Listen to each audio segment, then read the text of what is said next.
આ કામના ભયંકર જે પરિણામો છે એ અહીં બતાવવામાં આવે છે કે આવા મહાપુરુષો નાના માણસથી લઈને બ્રહ્માજી પર્યંત, નારદજી, બ્રહ્માજી, શિવજી, બધાયનો ગર્વ જે છે કામને કારણે તૂટી ગયો છે.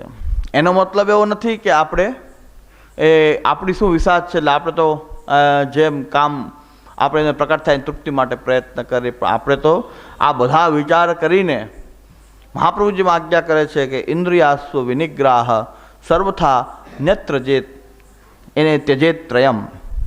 આ ત્રણેય ક્યારેય છોડવા જોઈએ નહીં. કોઈ પરોપકારાદિ કાર્ય માટે પણ આ ત્રણ વસ્તુ ક્યારેય છોડવી જોઈએ નહીં. સ્વધર્માચરણમ શક્ત્યા વિધર્માચ નિવર્તનમ ઇન્દ્રિયાસ્વ વિનિગ્રહ.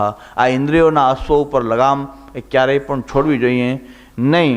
અને આ ત્રણેય કોઈ પણ કાર્ય માટે ક્યારેય આ ત્રણેયનો ત્યાગ કરવો જોઈએ. એથી મહાપ્રભુજી આપણને એ બતાવ્યું છે. વાર્તા પ્રસંગોની અંદર પણ આપણે ત્યાં બહુ પ્રચલિત પ્રસંગ છે 84 વૈષ્ણવની વાર્તામાં.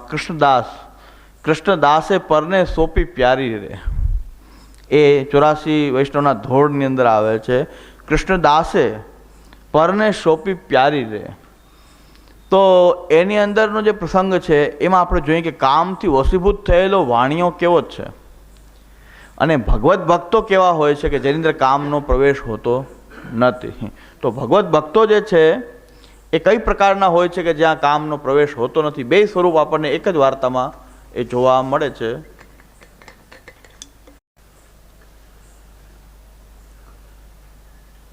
એ કૃષ્ણદાસ આ સ્ત્રી પુરુષ છે, એ મહાપ્રભુજીના સેવક છે અને એમની પરિસ્થિતિ બહુ નિષ્કંચન પરિસ્થિતિ હોય છે, પણ ઠાકોરજીની સેવા કરે છે. અને કોઈ પણ વૈષ્ણવ જે છે એને આવે છે, એનો સત્કાર કરે છે, પ્રસાદ લેવડાવે છે. પણ ક્યારેક કસોટી પણ એવી થાય છે અને એમાં એક ગામમાં એક વાણિયો હોય છે, એ કૃષ્ણદાસજીની સ્ત્રી ઉપર આસક્ત હોય છે. વાણિયો જે છે એ કૃષ્ણદાસની સ્ત્રી ઉપર એકદમ આસક્ત હોય છે અને સતત એની પાસે એની એવી દ્રષ્ટિથી એ જોવે છે, એવી માંગણીઓ એની પાસે કરતા રહે છે, એને હેરાન કરતો રહે છે. કામને કારણે તો પછી અનેક પ્રકારની દુર્વૃત્તિઓ પ્રકટ થતી હોય છે કે પછી માણસ લજ્જા શરમ બધું પણ છોડતો હોય છે. આ ભગવદી છે. ભગવદીની અંદર ક્યારેય પણ કોઈ કામ નામનો દુર્ગુણ હોતો નથી. એ ભગવાનના હોય છે, સર્વાત્મના ભગવાનના હોય છે. એની અંદર આવા કોઈ દુર્ગુણો પ્રકટ થઈ શકતા નથી. પણ એની પરીક્ષા એવી જ થાય છે કે વૈષ્ણવ એમના ઘરે આવે છે, એમની પાસે કાંઈ હોતું નથી. તો આજે ઘરમાં કાંઈ છે નહીં અને વૈષ્ણવ બધા આવ્યા છે, એનું સમાધાન કેવી રીતે કરવું?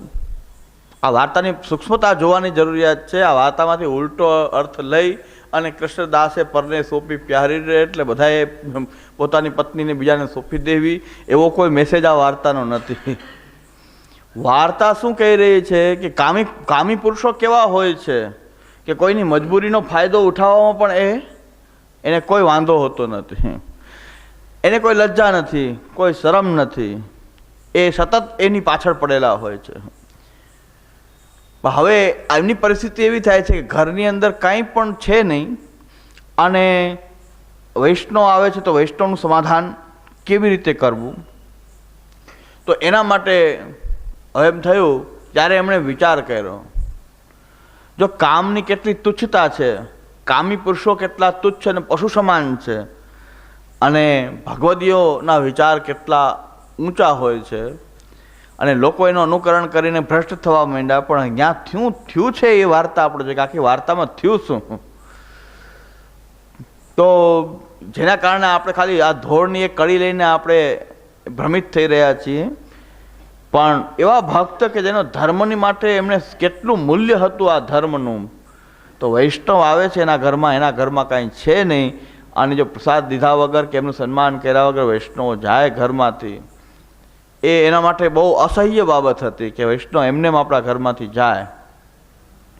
તો એમ કહે છે, એમના પતિ કૃષ્ણદાસને એમની સ્ત્રી એમ કહે છે કે આજે ખરેખર આ વાણીઓ જે છે એ બધી વસ્તુ આપે, જો એની હું ઈચ્છા પૂરી કરું તો આપણો ધર્મ સચવાઈ જાય, વૈષ્ણવનું સન્માન પણ થઈ જાય અને આપણો ધર્મ પણ સચવાય. અને આ દેહ એ તો દેહ માટે એ વલખા મારી રહ્યો છે, તો આત્મધર્મ સામે આ દેહ તો બહુ તુચ્છ છે. આ તો ભક્તિ અને વૈષ્ણવ આવ્યા છે એનું સન્માન એ તો આપણો આત્માનો ધર્મ છે. ત્યારે એમના પતિ કૃષ્ણદાસ પણ તૈયાર થઈ જાય છે કે આપણો ધર્મ રાખવા માટે જો આજે આ કિંમત ચૂકવવી પડે, ધર્મનું કેટલું મૂલ્ય છે. તો એ પણ કહે છે ખુશીથી, આવો વિચાર પણ તમારો ઉત્તમ વિચાર છે. એ તો વાણિયાની ઈચ્છા એ પૂરી એ કરો, અને એના કારણે જો આપણને કંઈ આજનું સીધું સામગ્રી મળી જતું હોય તો આપણા વૈષ્ણવનું સન્માન થાય. તો એકદમ તૈયાર થાય છે, ખૂબ સુંદર રીતે તૈયાર થાય છે. પગમાં પણ એ મહેંદી વગેરે લગાડીને એકદમ તૈયાર થાય છે. અને રસ્તામાં વરસાદ વરસતો હોય છે, તો વરસાદ વરસે અને બધે એમની સુંદરતા ખરાબ ન થઈ જાય એટલે કૃષ્ણદાસજી પોતે તેડીને એ વાણિયાના ઘરે લઈને આવે છે. વરસાદ વરસતો હોય છે અને વાણિયાને ઘરે આવે છે કે તમે જે ઘણા સમયથી કહો છો આજે હું તમારી એ ઈચ્છા હું પૂરી કરીશ, પણ આ વૈષ્ણવ આવ્યા છે એનું સમાધાન થાય. ઘરમાં આવે છે અને જોવે છે તો એના પતિ એને તેડીને લઈને આવે છે અને એમના આ ચરણની રજ વાણિયા ઉપર ઉડે છે ત્યારે વાણિયાની બુદ્ધિ ફરી જાય, એ પગમાં પડી જાય કે તમે આવા ભક્તો અને મેં આવી દૃષ્ટિ કરી એના ઉપર. તો આમાં કંઈ પણ એવું થયું છે કે વાણિયાને સોંપી દેવામાં આવ્યા, વાણિયાએ કોઈ કુકૃત્ય કર્યું, વાર્તામાં કંઈ આવતું નથી. વાર્તા તો એમ કહે છે કે આ ભક્તના સંગથી એની બુદ્ધિ ફરી ગઈ કે આવા ધર્મ છે તમારી અંદર ને આવા ભક્તની માટે હું આવું ખરાબ વિચારતો હતો. વાણિયો પગે પડી જાય છે.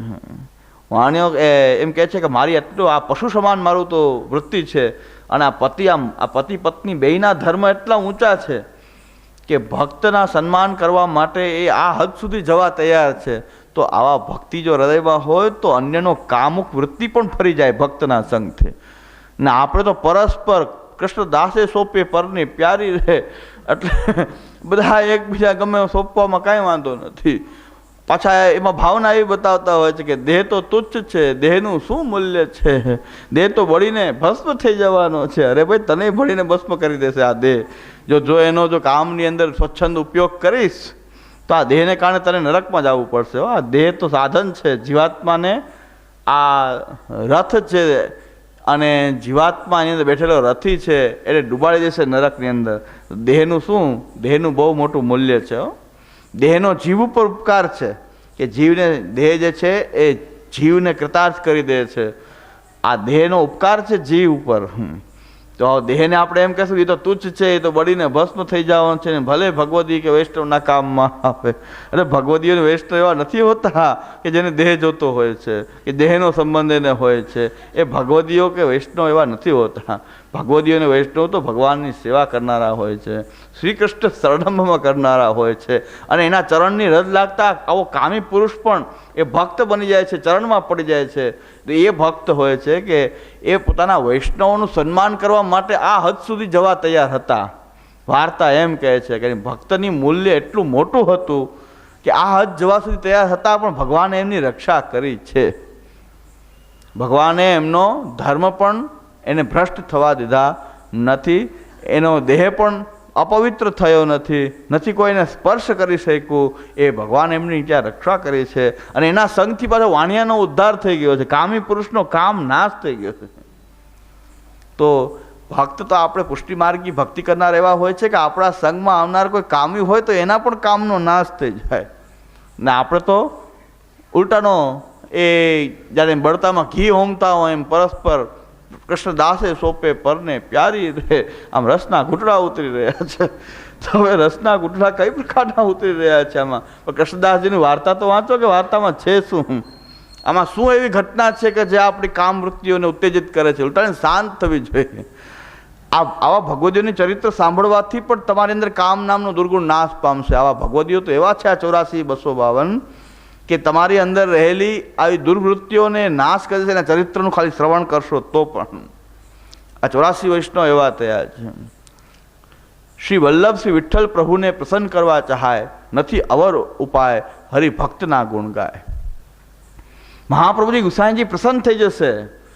આવા ભક્તો છે 84 આ 252 કે એ એ ભગવાન મહાપ્રભુજી ગુસાઈજીને પ્રસન્ન કરવા જો તમે ઈચ્છતા હો તો એ મહાપ્રભુજી ગુસાઈજી તમારા પ્રસન્ન થઈ જશે જો હરિભક્તના ગુણ ગાઓ. એટલે એવા 84 ને 252 વૈષ્ણવ છે, એમાં કોઈ જગ્યાએ કોઈ પણ પ્રકારની સંદેહ પણ નથી. પણ જે કહે છે કે જે કોઈ સાપ હોય એના મોઢામાં સ્વાતિ જલ પડે, ચાતક પક્ષીની તો વર્ષ દિવસની તરસ બુજાઈ જાય, પણ જો મોઢાની અંદર કોઈ સાપના મોઢામાં સ્વાતિ જલ પડે તો એ ઝેર બની જાય. એવી રીતે 84-252ની વાર્તાઓ પણ આવા કામી પુરુષોના મુખમાં એ ઝેર જેવી થઈ ગઈ છે કે એમાંથી લોકોને આવી સત્સંગના નામે આવી વાર્તા કહીને પણ એ કામુક વૃત્તિઓને ઉત્તેજન આપી રહ્યા છે. કારણ કે વાર્તાઓ બહુ સ્પષ્ટ છે, એમાં ભક્તિની વાતો છે. તો ભક્તિની અંદર તો ક્યારેય પણ આવી દુર્વૃત્તિઓ હોતી નથી. એ કામ તો બધાયની નાશ કરનારો છે, મોટા મોટાની પણ એ નીચે પછાડનારો છે આ કામ.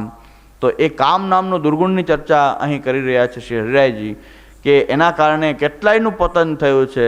જો આપણે જો ખ્યાલ નહીં રાખીએ તો આપણું શું થશે? મહાપ્રભુજી આપણને વારંવાર ચેતવી રહ્યા છે. એટલે મેં બધા વચનો વાંચું છું કે મહાપ્રભુજી પણ આજ્ઞા કરી રહ્યા છે કે વિષયાક્રાંત દેહાનામ નાવેશ સર્વદા હરેહે. તો મહાપ્રભુજી પણ એમ કહે છે વિષયાક્રાંત દેહમાં હરિનો આવેશ થતો નથી. અને ભગવાનનો આવેશ જેમ જેમ કથા શ્રવણ કરશું એમ ભગવાનનો આવેશ પણ આપણા ચિત્તમાં થશે. તો જે રીતે આપણે સેવા કથાની અંદર ક્રિયાવત પણ પ્રવૃત્ત થશું તો એના કારણે જેમ જેમ હરિનો આવેશ આપણી અંદર થતો જશે એ